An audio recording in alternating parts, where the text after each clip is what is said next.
This hotel was by far my favourite place to stay, not only because of the hotel itself, but more so because of where it was situated, which was right on the bank of the Sea of Galilee.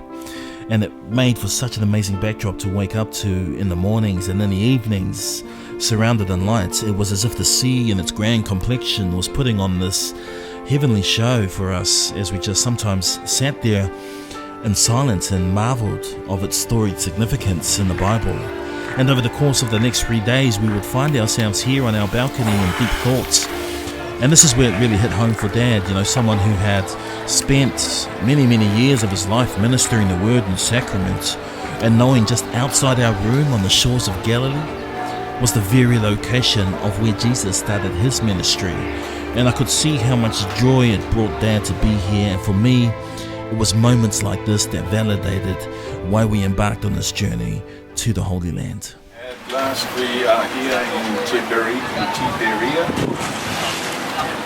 And our room is facing the Sea of Galilee,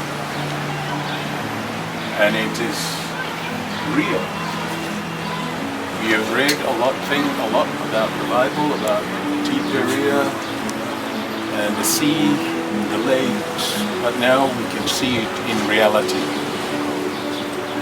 And we give thanks to God for guiding us through the way as we came along in the bus. Give all the thanks to God. He was the one who protected, who lead and guide us through. And we hope that His guidance will stay with us until we meet again in New Zealand. Yeah. Tana namo toge whanau ainga.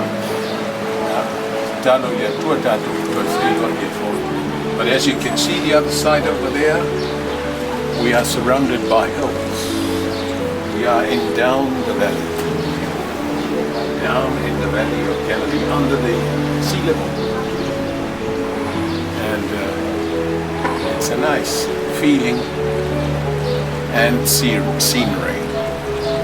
The flowers are orange and red. It's very nice color. Oh, God bless you all. Amen. Sea of Galilee. So a lot of, so this is where what? Peter was a fisherman? Oh yeah. This is where Jesus recruited Peteru, his first disciples. And they came down here, who was John and Andrew, came running down here when Peter was fishing, right down there in the Sea of Galilee.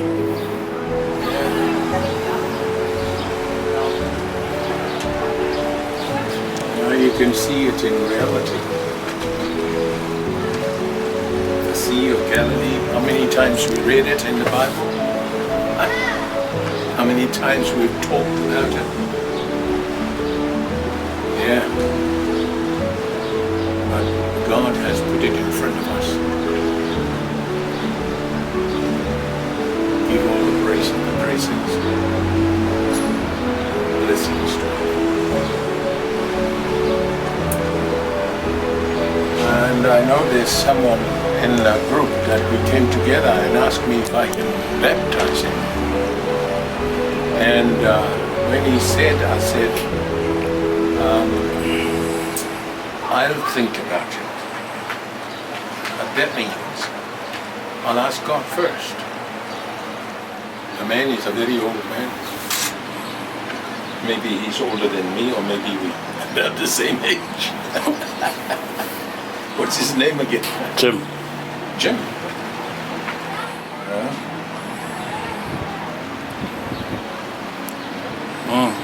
Well, it's an opportunity that's very rare and hard to come, but do something like that right in the river where Jesus was baptized.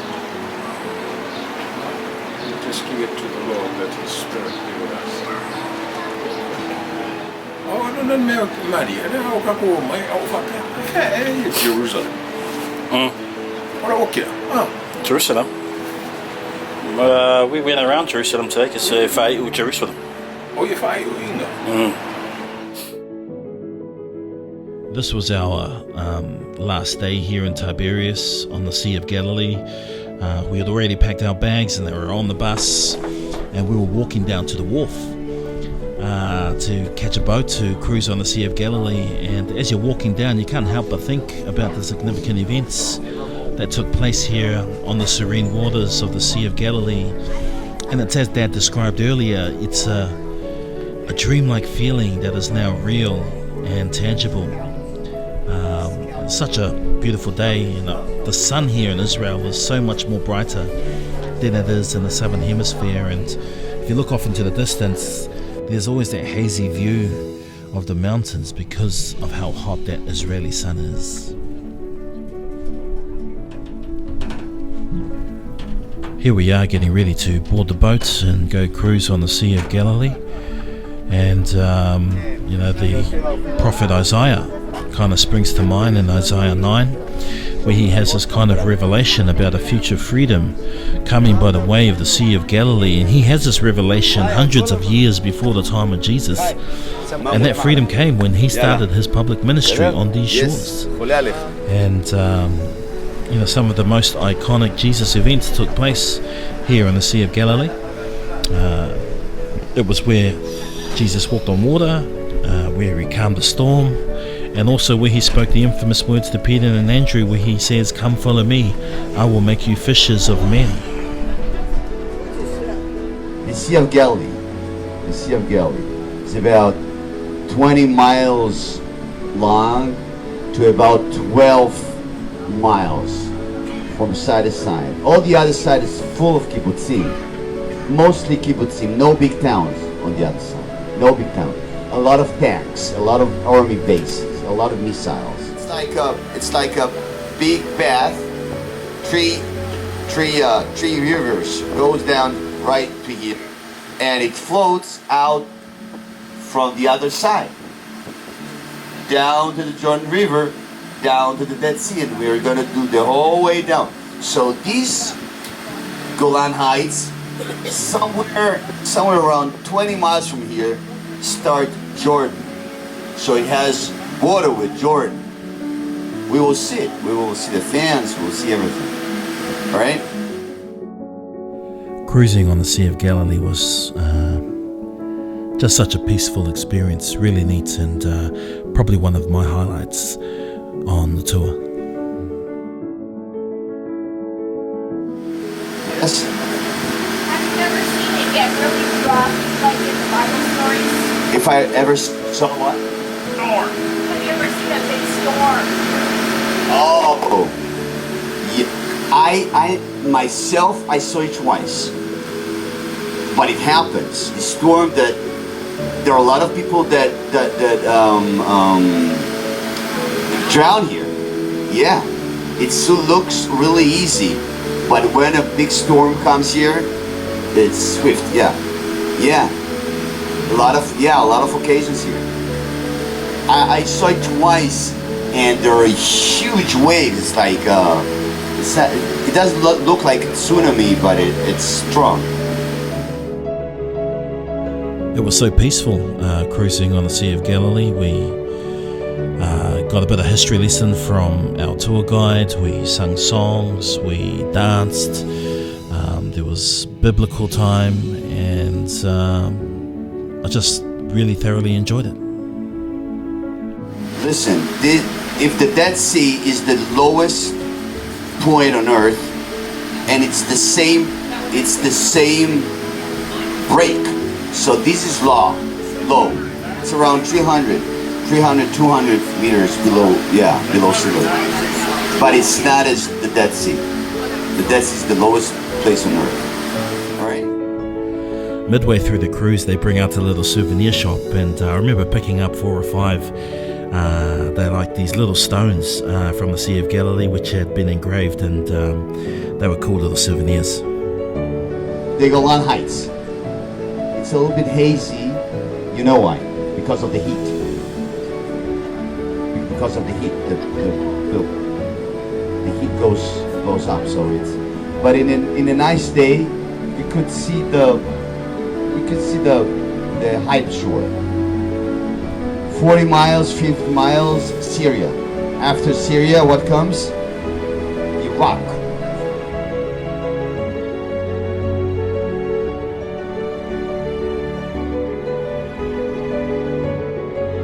Now, in this side, right up, no, this is the Galilee. You see the higher Galilee. Remember the high and the low? So this is the low, the high. After the high, get another 30 miles and you get to Lebanon. So you ask, the border is like there, more or less. The border of Lebanon and Syria, right there. Right there, okay?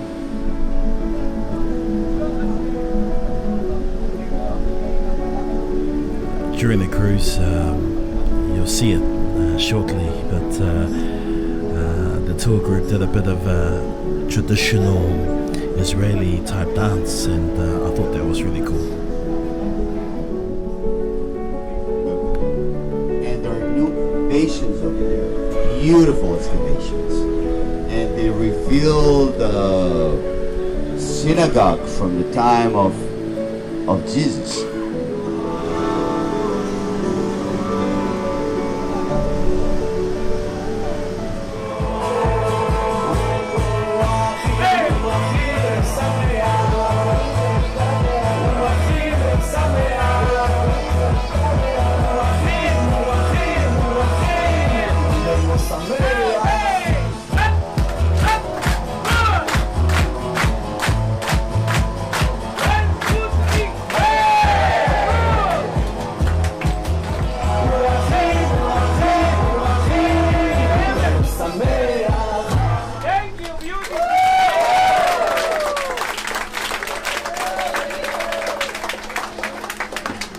Got certificates? Yeah, okay, make sure you take them. It's the only thing you get free here. So, from the captain and the crew, thank you for staying with us. Have a good time around the Sea of Galilee. Enjoy your stay and hope to see you again next time. I put for you a last song called Amen. It's Amen.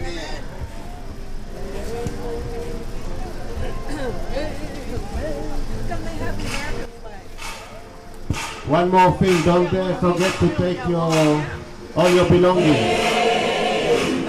If you forget something, don't run. You'll see it in a second-hand shop in Tiberius.